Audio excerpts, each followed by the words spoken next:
Hi, my name is Simon Hedley, known to my clients and partners as a Strategic Alchemist and an ultimate connector. I'm a chartered accountant who brings together and bridges the worlds of business philosophy, finance, marketing, optimization, ontology, and so much more. Always focused on one thing, the simple idea that can make the difference to people and projects so we can tip the scales in their favor and get them complete. Pause, Stop, Reset is all about the three little words that can make the difference. They have for me and my clients, and I hope they will for you too. During the show, you'll get to learn about my guests' real-life experiences and the insights and lessons they've learned as they've navigated the resets in their personal and business lives, which you'll be able to leverage yourself. So let's start the show.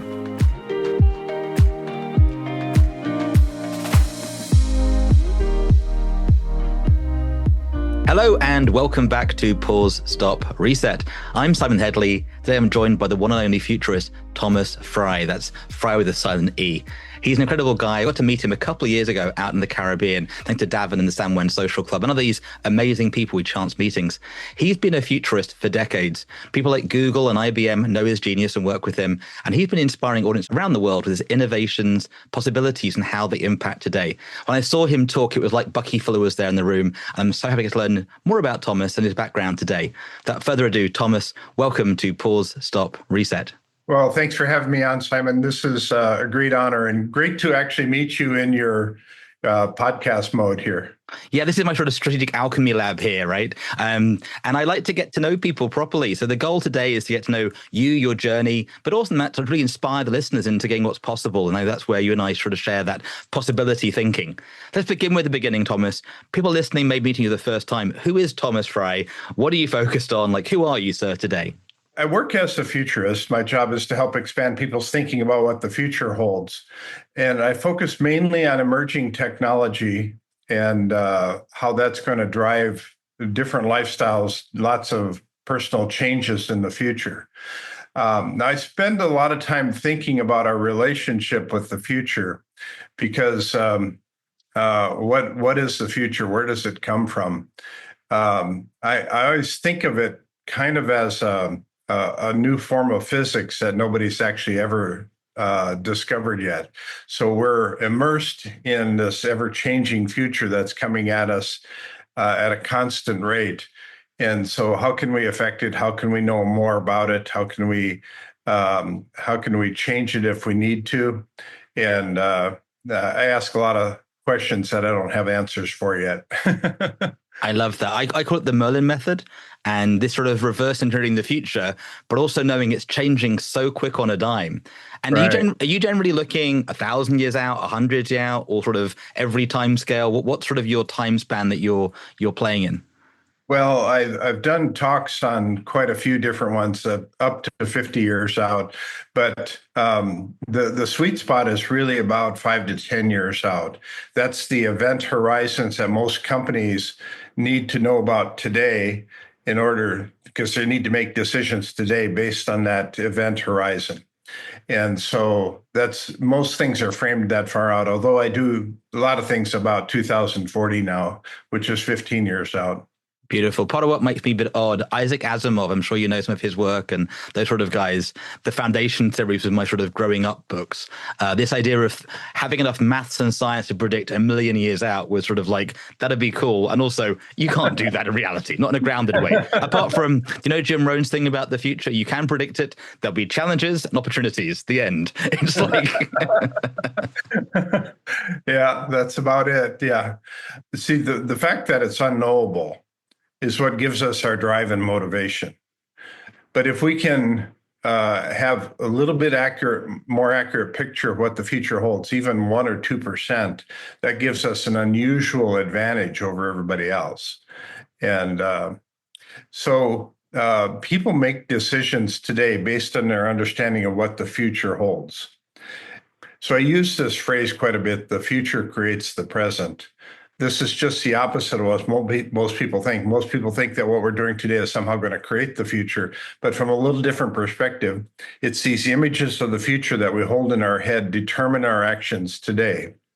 So if we change somebody's vision of the future, we change the way they make decisions today.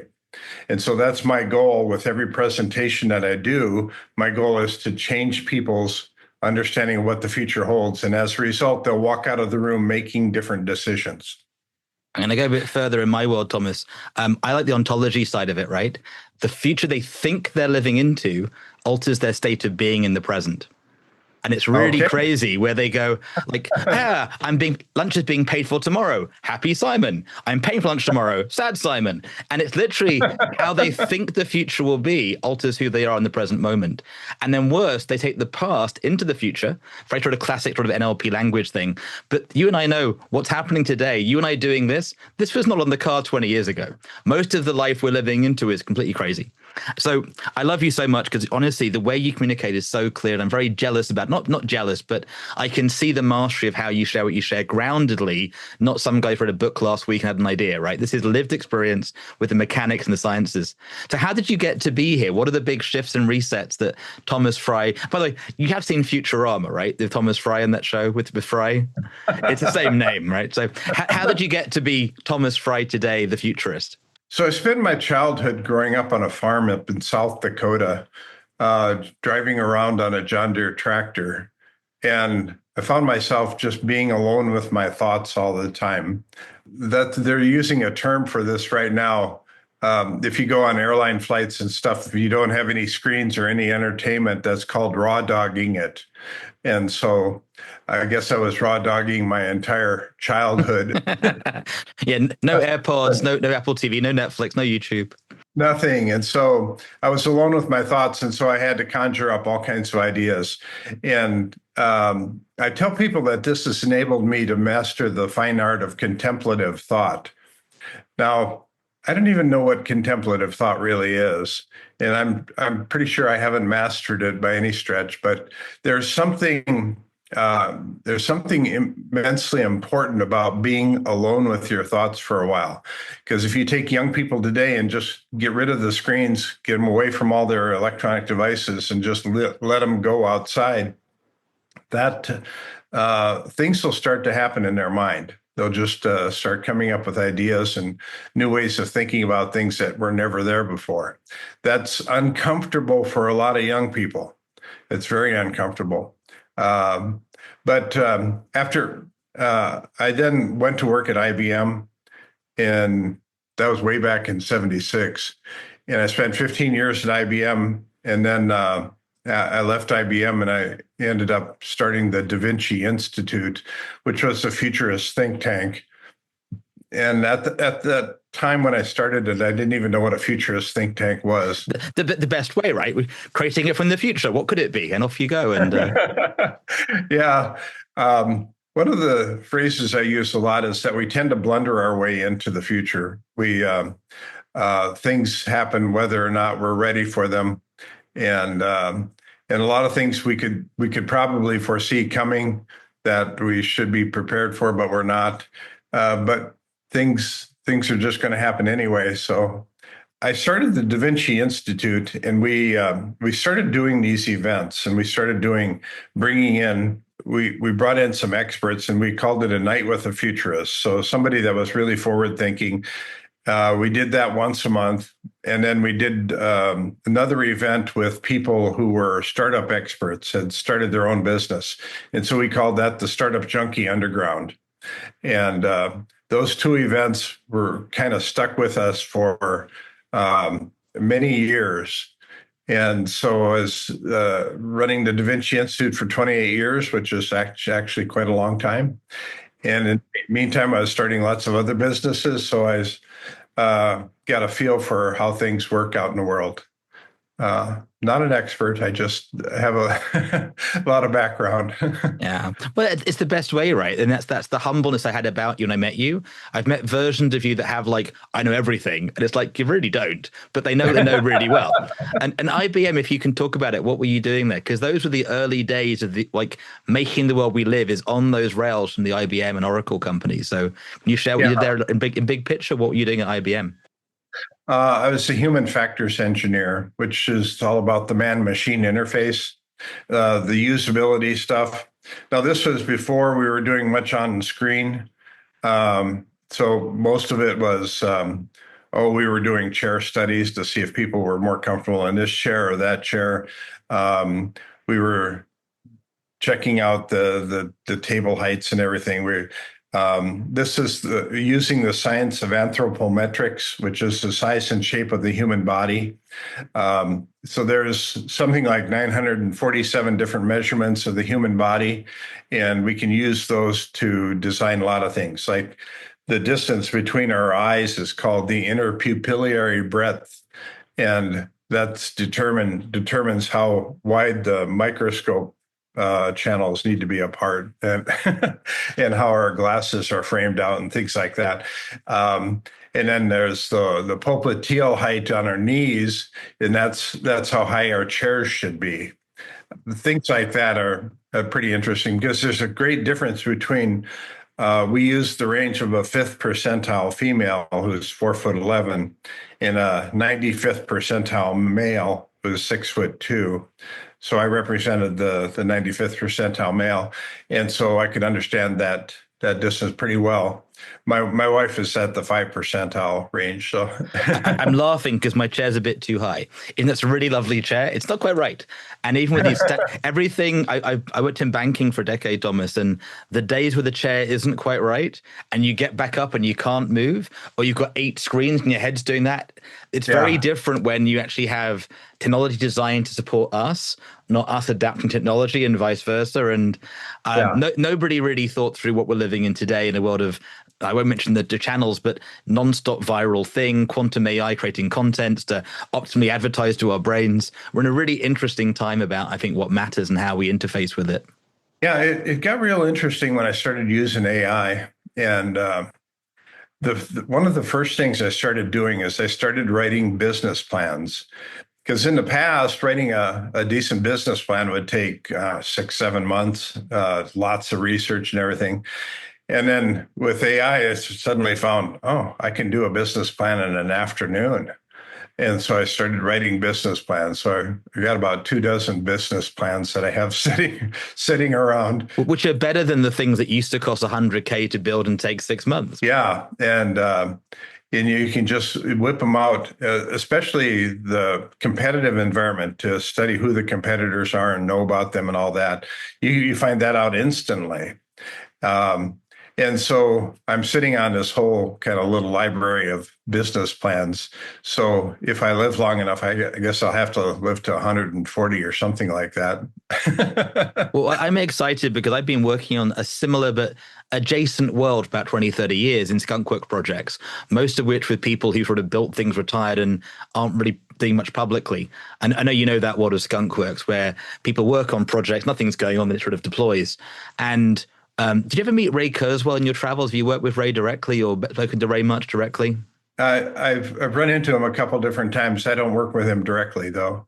But he had this idea of you could plan ahead what tech could do in 10 years using Moore's law, and therefore design physical hardware and patents that will use it in 10 years before you've even got there. So this sort of like really clever but alien idea going, well, in 15 years time, we can do that. So I'll build this today so I can use that in 10 years time. And your brain just goes, that's clever. Who's paying for coffee? But either way, Ray's really smart over at Google. I know you've worked with those guys a bit. We digress. Let's go back to the show a bit. So I want to get to know you a bit better, Thomas. I describe these 3 aspects of pausing, stopping, and resetting. Pause, stop, reset. Like a remote control on a computer or a robot. You know, it's like pause robot, continue, stop what you're doing, or reset what you're doing. Which of those is hardest for you? Like for me, generally it's the stopping. I get an idea, my brain runs on it forever until I sort of get distracted, and then I go back to it anyway. Do you find it easier to pause or stop or reset? What's hardest for you, and why do you think that is? Yeah, I think probably stopping is the hardest, but resetting is also hard as well. Yeah, shifting into a new gear takes me a couple of days to kind of rethink all of the possibilities. Although right now, I mean, with AI, I'll give you an example here. I had a 2-hour conversation with a friend yesterday, and we were talking about creating this business that would revitalize downtown areas in lots of cities that are all with a lot of vacant storefronts, because retail shops are going nowhere right now. And so they end up being hobbies at best if somebody wants to start a retail shop. And bars and restaurants are doing okay, but then it's really hard to come up with a list of all the other things in the downtown area that um, would actually work. And so we were brainstorming this idea of how do we revitalize downtown areas and what are like 6 to 10 core businesses that could go in there and actually trigger a revitalization of a downtown area. And we came up with some really great ideas. Yeah, small manufacturing places, they're actually bringing money from the outside in. If you put in a coffee shop, that's actually just churning the money that's local. So it's better to actually have something with primary jobs that bring money in from the outside. So things like manufacturing, and then you start looking at, okay, what forms of manufacturing are there? You could have things with leather manufacturing, you could have distilleries, you could have wineries, things like that. And you could have different fabric chocolatiers that are making chocolate products that are sent out all over the world. And so there's actually quite an interesting variety of manufacturing things that could happen. And I think we're actually going to be moving into an era like that where we're going to see lots of little mom and pop manufacturing operations. And I think that's really interesting. I actually foresee where you have mom and pop working with, like a dozen robots, and they're they run the whole plant. And It's the Edward Deming's work on sort of systems observation theory and theory of constraint work that used to be very hard. Now, actually, the stuff that was really difficult is very easy. That mathematics of statistics, observation research, take big computers and handle big matrices is now done on a second by an iPhone. I'm a big Apple fan. I'm platform agnostic, but what you can do with one of those, you couldn't do with a computer 10 years ago. So we're now in this very interesting phase of, if there is real creativity and there is this supply-demand exchange, the world can change. However, there's still this marketing noise, right? So how do you think the SME, the entrepreneur, say you've got a new book on him, how does he get out to the world in a world where everybody's like going, buy me, buy me, buy me? How do you actually cut through the noise in a world like that, do you think? Let's take the shoe industry as an example. Every year, there's 21 billion pairs of shoes that are sold worldwide. Wow. That's almost 3 pairs of shoes for every person on the planet.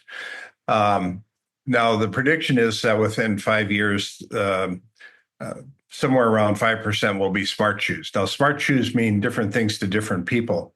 But in my mind, smart shoes would have pores on the outside of the shoe that would open and close to control the temperature of the foot. They'd have expanding polymeric gel caps on the bottom of the shoe to raise and lower to give an even pressure on the bottom of your foot. They'd have all kinds of data sensors all over the place. So you have all this information coming from your shoe. And then if you think about somebody being able to take their smartphone, let's say this was my foot here, and you take your smartphone and just go over the top of your foot and different angles, and you could actually create a holographic image of your foot, a 3-dimensional image of your foot. And so then you're able to send that into these mom and pop shoe manufacturers, and they would be able to 3D print a shoe for you that's perfect and will fit perfectly instantly. And that, I think, it has great potential. But these mom and pop shoe businesses, some people will specialize in the sport of lacrosse. Some people will specialize in mountain climbing. Some people will specialize in people that are amputees that only have one foot, or people that play organ, or people that play football or soccer or whatever. And so the smart shoes will be very expensive, probably upwards of $1,000, but people will pay that because these are the most comfortable shoes ever invented, and they make them perform better. They're performance enhancers that will allow them to do better than they have ever done in the past. And that, so then this little mom and pop business only needs to sell 10,000 shoes a year or something like that, and they're doing very well. And so if you think about a scenario like that, that's just one possible industry that I think is ready for a new revolution to step into. I don't know anybody that doesn't have problems with their feet, and so having smart shoes would be very interesting. If listening, I want a pair. Like seriously, I'll buy a pair today. I'm sold, Thomas. Where do I sign up? And I'm talking to the converted. I had Morton's neuroma in both my feet. I've had real problems. I've even had custom shoes made. Took a year to make. They weren't comfortable. They were painful. And it's like, these are the proper bespoke made for the king shoes. And they still hurt. And they're old and don't work. And it takes a year to get them. And that's the promise we've had for some time, right? I grew up on Star Trek and not just Star Wars, but that world of Babylon 5, seeing what's possible. And that tech is now available. You can, like you say, LiDAR your foot, have it made. But we haven't had the business structures work and the other things work. So it's really interesting vision you're sharing there. I love that. Yeah, so if you think about if you're a runner and you like to go running at night when it's dark out, you'll step outside and your shoes knows that it's dark outside because they're smart shoes. So they instantly summon a drone to fly overhead and light up the path in front of you. And because these are smart shoes, they also authorize a payment of $35 an hour to pay for that drone to fly overhead. The same thing could be said as if you end up in the rain, then you could have an umbrella drone fly overhead and keep you dry. So that's the Although sometimes rain's okay. We like rain in the UK. I'm teasing. We have to move on because you got a meeting to go to in a bit, but I want to not miss out. But you can see why Thomas's brain is really quite unique. You remind me of a lovely man that I met years ago called Jack Fresco from the Venus Project. And he's one of these people that understood this resource-based economy. And he was thinking in the 60s, how do you make the world work? How do you create cities? These things where it's working holistically as communities. But they haven't really been built yet. Neom, obviously, they're trying. That's sort of a whole other conversation we get another time. I want to go back to the future, Thomas, or future to the backwards. That's how you say that, right? I'm sure you've heard this before. What's the lesson you wish you could send back to that young kid in South Dakota on the tractor? What's the thing, the wisdom? Like, obviously, you've lived a great life. You've learned a lot in the process. You've enjoyed the journey. What's the thing you wish young Thomas could know from you today? I think probably that your most valuable asset is your curiosity. There's nothing wrong with being curious about things, and there's nothing wrong with being able to pose all kinds of interesting, crazy scenarios, and then after a while you sort through them and make sense out of which ones make the most sense. But I think just being curious, I think that's a button I need to keep pushing. I really love that. I met some people on the train today on the way to London, and he was very smart, but very like right, wrong. Like, so what's the right answer? It's like, what is the place beyond that? Just, you're not wrong, you're not right, just because he's not from the UK. So the nuance of British communication, it's not just like, what do you mean? Well, it's subtle, it's an art, it's a dance. So that inquiry, curiosity space, we were trying to point at him. I love that you brought that up. And I think, especially with where we're going into, everything I've learned, maybe everything you've learned, you and I don't know exactly what 10 years from date will look like. 2035 will come and go, but what's actually happening then could be anything. And that's exciting and a bit nerve-wracking. So I love that one. I'm a big fan of books and movies. And are there any books and movies that have helped you on your journey that sort of help you pause, stop, reset to get back into that inquiry mode, curiosity mode? Yeah, I like the Philip K. Dick movies, which is ironic. Philip K. Dick lived 75 years ago.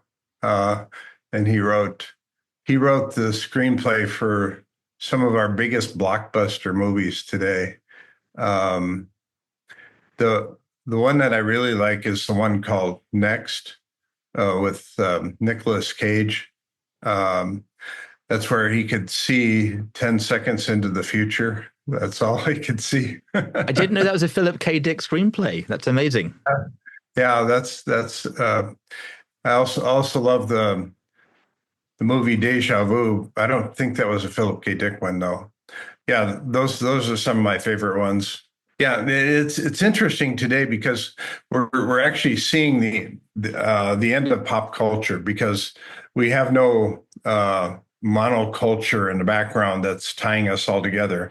Like when we had the end of the MASH series, then everybody wanted to watch that show, or the end of Seinfeld, everybody wanted to watch that show. Yeah, there's a few things that still kind of tie us together, but it's getting fewer and fewer. Now, what happens is all the social media and everything, we have these algorithms in place that are dividing us into far smaller pieces than ever before. And so the algorithms are changing, and we're also have more streaming options than ever before. The number of movies coming out is just staggering every year. And we're having the biggest movie production country in the world is actually Nigeria, with Nollywood, and that's even more than Bollywood out of India. So I actually took a behind the scenes tour of Bollywood in India, which was quite fascinating. If you ever get over there, you should actually. It's incredible. And the scale of the real shift, I think, is it used to be make a movie, promote for a year, trying to sell it out. Whereas now you have 50,000 people, 100,000 people playing an Unreal Engine game with their own stories and own movies. I don't know if you saw Netflix, they just took Bandersnatch off. It was a multi-threaded movie project my friends are kind of indirectly consulted on. But this idea of multi-threaded movies, literally every individual having their own movie, their own stars, their own preferences, is now a reality possibility. You can literally take a thing, your favorite movie, I don't know, Gone with the Wind, and say, remake this in the Martian environment. Everybody's blue and has wings. Go. And the AI will go, there you go, real time. That's right. Mind-boggling. So what do you think is the impact of that no longer having a shared universal, like there's the Beatles, we know what that is, that sort of shared thing. What's the impact of this end of the pop culture? Yeah, I think with AI, we're actually going to branch off into even further. So let's say 10 years from now, you'll pick up a book and the book is reading you as much as you're reading the book. And so based on your reaction to the book will actually write itself. It'll alter itself based on you like it or not like it, or how engaged you are. Wow, that's a crazy idea. Change as it goes. So then you can tell your friend, yeah, that was the best book I've ever read. And then they'll read it and say, well, I didn't read the same book that you. But they might not know. That's a scary thing. Like we have Black Mirror, and they might not know they've read different books. That's what does that do to us as a society? Like I'm a big believer in people, right? With those common things, we have common experiences. If we lose that, how do people build a life in this sort of unfolding chaos world, as I would call it? How do they navigate and build community? I think the rules are changing, so I'm not sure that we have a good set of rules yet for how this is going to happen. There's one saying that the Chinese used to use a lot, which is, how do you walk through a stream? You walk through by feeling the rocks under your feet. And that's kind of what we have to do. It's all too often we find something that some new idea and we say, oh, we should go down that path. Everybody should do this. And then, 5 years later, everybody abandons it because it was wrong. And it might have just required a little tweaking this way or that way and would have fixed everything.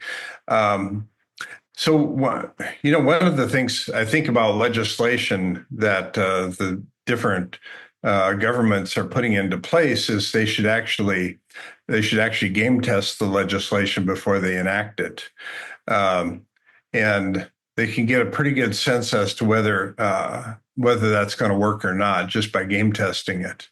I think we're a long ways from that right now. or scarily, they might be doing it, but different people doing different agendas, right? I'm not anti-politics. I've been around some of that conversation, and sometimes they go, "Yep, this." Like, you mentioned timeline.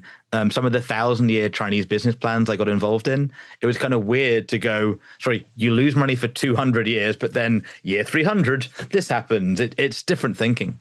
You mentioned the word game test for our listeners, and for me not assuming anything. What do you mean by game testing in this context? Yeah. So we can actually put things into simulation like some of the online worlds that are out there that we could actually test something out in there and see how people respond to it. and we would get a good sense as to how that would work. Um, there's a lot of people that are saying that we should go to universal basic income because AI is going to take all of our jobs, which I have a whole different opinion on that, because I think if you lose your job, you're not going to lose your job to AI. You're going to lose your job to a person using AI. And you're not going to lose your job to a robot. You're going to lose your job to a person working with a robot. So all of these technologies that are tending to frighten us right now, we need to lean into them and embrace them and learn as much as we can about them, because that's going to be the work of the future. A lot of manufacturing jobs isn't going to be people putting in screws into a piece of hardware. It'll be watching 8 or 10 robots do that and making sure the robots are getting it right.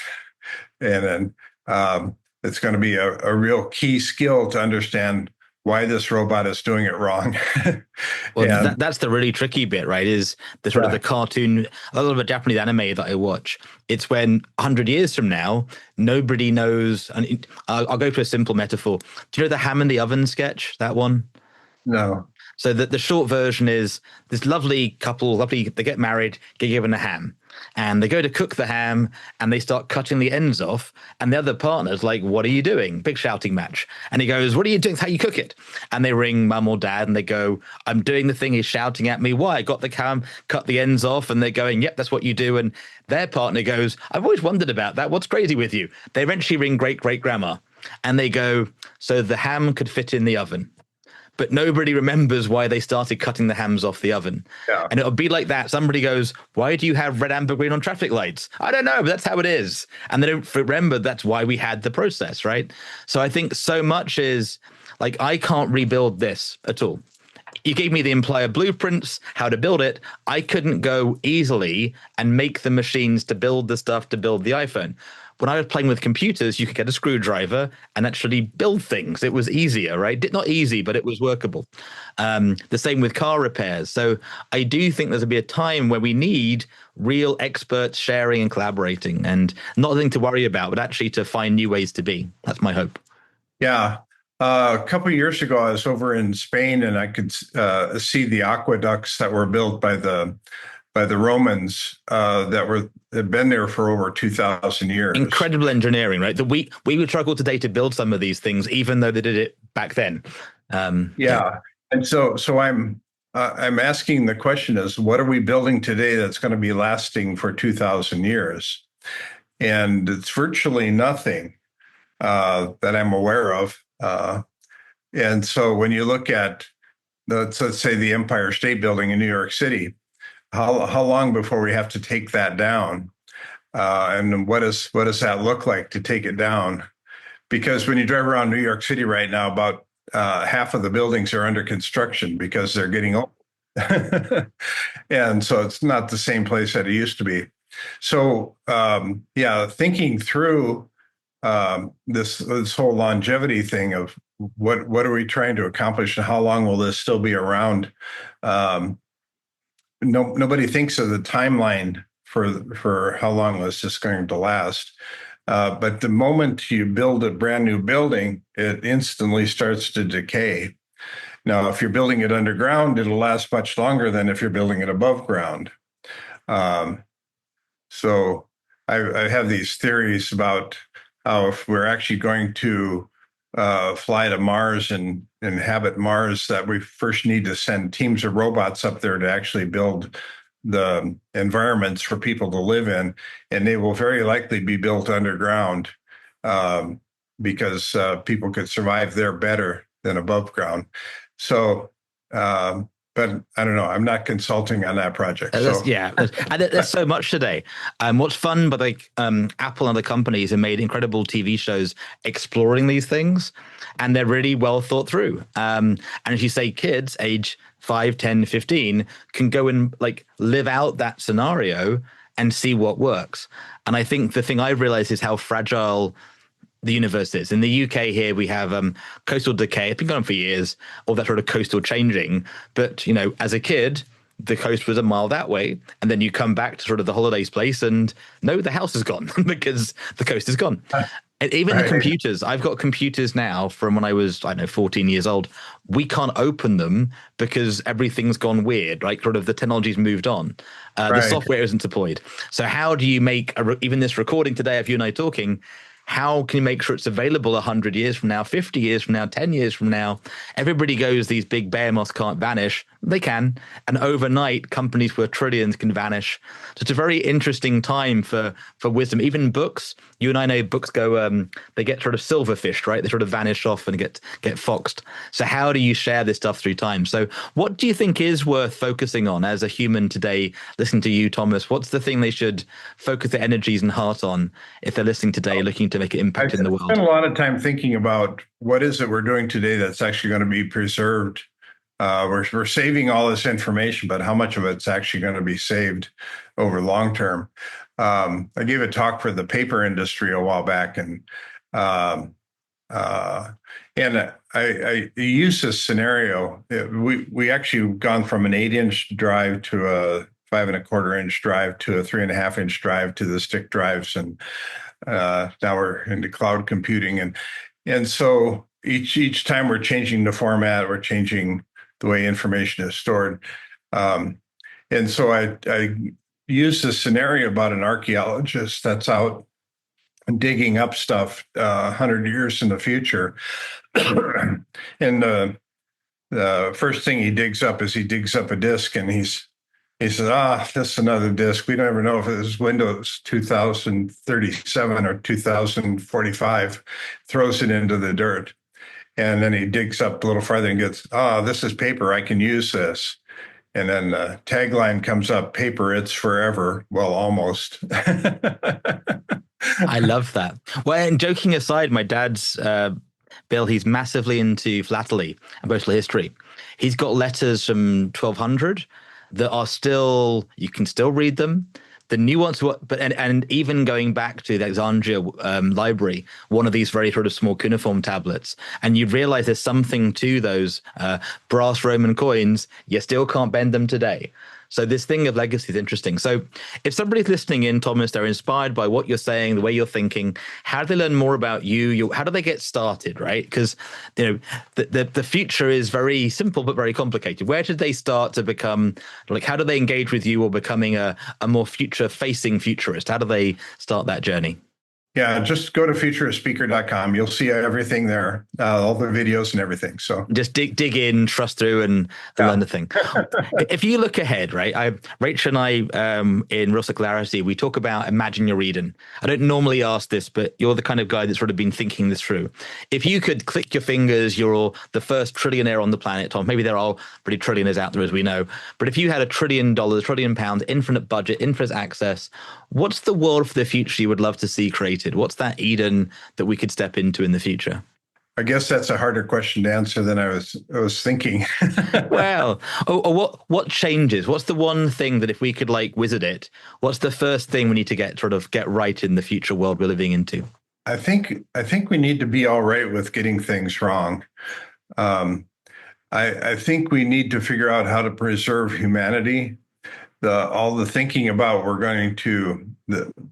within the futurist world, there's the transhumanist movement, which I still have a lot of problem with because they think that AI is going to get so much smarter around 2045. Then we transition into another species, if you will. AI avatars upload to the cloud, become a robot, and live forever. And you go, I kind of like my body. Like I like the touch thing. The humanity of being a human is different than Right.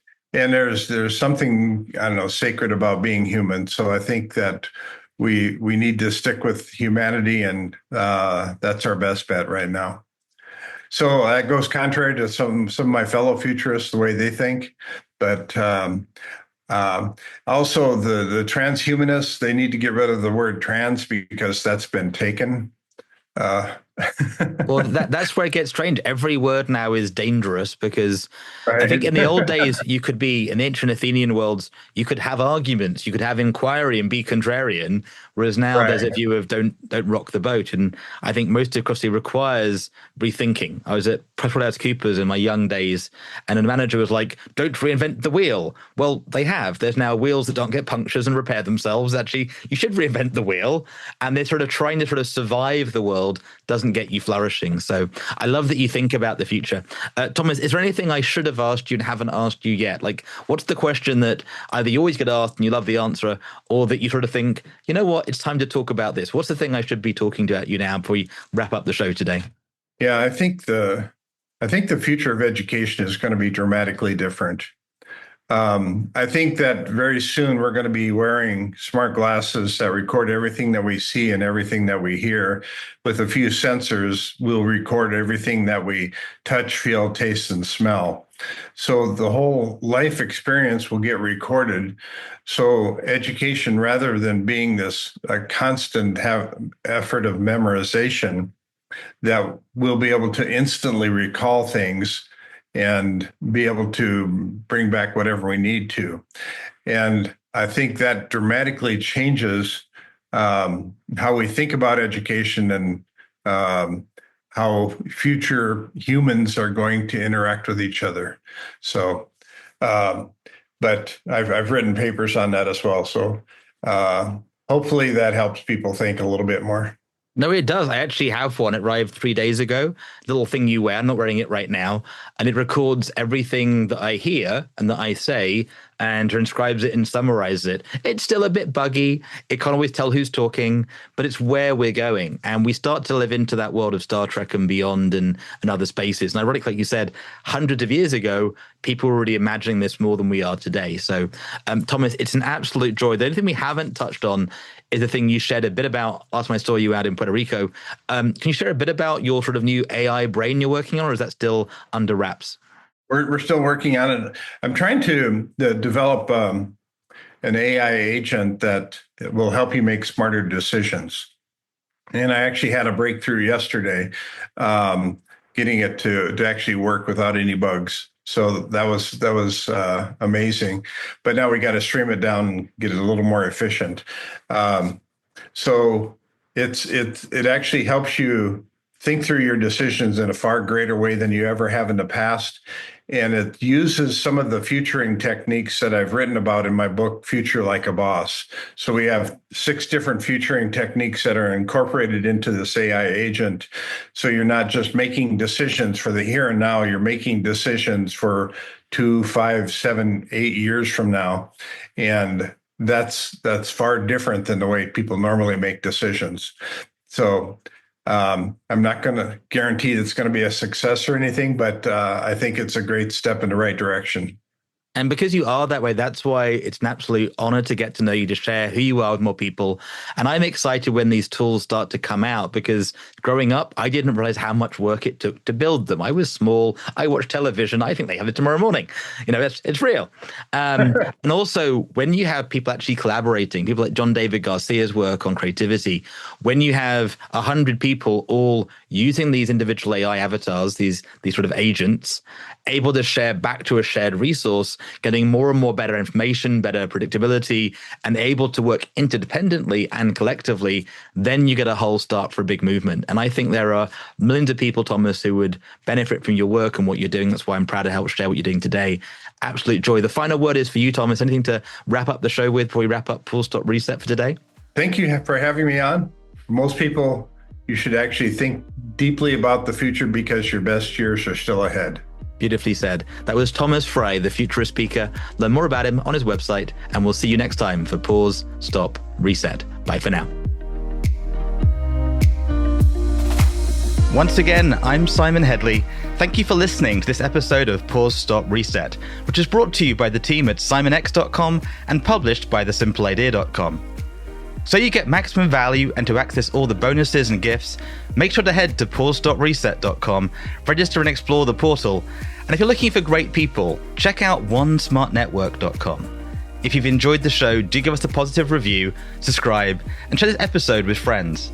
I can't wait to share our next episode with you. Till then, remember you can always choose to pause, stop, reset.